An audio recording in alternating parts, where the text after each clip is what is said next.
Hello, my dear first time voters. Tell me first, are you excited for your first vote? I'm very excited.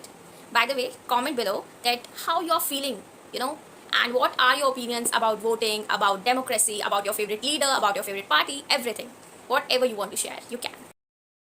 मतदान से संबंधित पूछे जाने वाले कुछ सवाल। पहला सवाल, चुनाव आयोग क्या कार्य करता है? भारत में संघ और राज्य चुनाव प्रक्रियाओं की देखरेख भारत का चुनाव आयोग एक स्वतंत्र संवैधानिक निकाय है। संगठन भारतीय राज्य विधानसभाओं, लोकसभा, राज्यसभा और देश के राष्ट्रपति और उपराष्ट्रपति के लिए चुनाव आयोजित करता है। दूसरा सवाल, लोकतंत्र क्या है? लोकतंत्र जनता द्वारा शासित सरकार है। इसे पूरा करने के कई तरीके हैं। नए कानूनों और मौजूदा कानूनों में संशोधन पर निर्णय लेने के लिए लोग इकट्ठे होते हैं। लोकतंत्र क्या है? लोकतंत्र जनता द्वारा शासित सरकार है। इसे पूरा करने के लिए कई तरीके हैं। नए कानूनों और मौजूदा कानूनों में संशोधन पर निर्णय लेने के लिए लोग इकट्ठा होते हैं। आमतौर पर इसे प्रत्यक्ष लोकतंत्र कहा जाता है। इसका उपयोग केवल छोटे देशों या शायद शहरों में ही किया जाता है। मतदाता सूची क्या है? लोकतांत्रिक चुनाव में मतदाता सूची सभी योग्य मतदाताओं की एक सूची है जो चुनाव से काफी पहले बनाई जाती है और सभी मतदाताओं को भेजी जाती है। किसी का नाम वोटर लिस्ट में है या नहीं, इसका पता कैसे लगाया जा सकता है?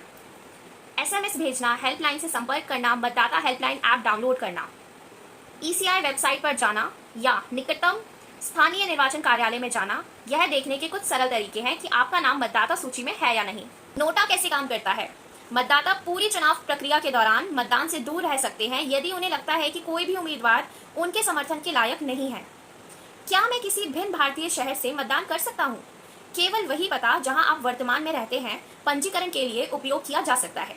किसी भिन्न स्थान जहां आप अस्थायी रूप से रह रहे हो की अनुमति नहीं है। एक ही निर्वाचन क्षेत्र के भीतर अपना पंजीकरण एक निवास स्थान से दूसरे स्थान पर बदलने के लिए आपको फॉर्म 8A भरना होगा। कम मतदान का क्या प्रभाव पड़ता है?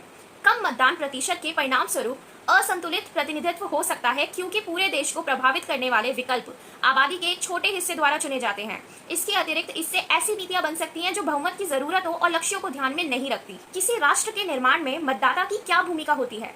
उन्नति और विकास को बढ़ावा देने की क्षमता, दूरदर्शिता और समर्पण वाले नेताओं का चयन करना फायदेमंद है।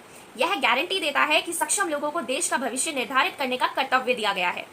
मतदान नेताओं की जवाबदेही में कैसे योगदान दे सकता है? मतदान लोगों को निर्वाचित अधिकारियों को जिम्मेदार ठहराने की शक्ति देता है। निम्नलिखित चुनावों में नेताओं को वोट देना निवासियों के लिए अपनी नाराजगी दिखाने का एक तरीका है यदि वे लोगों की उम्मीदों पर खरे नहीं उतरते हैं या अपना वादा पूरा नहीं करते हैं। उम्मीद करती हूँ कि चुनावों का और मतदान का महत्व जानने के बाद आप सभी लोग मतदान देने अवश्य जाएंगे क्योंकि यह हमारा अधिकार है और हमारा कर्तव्य भी। Thanks for watching.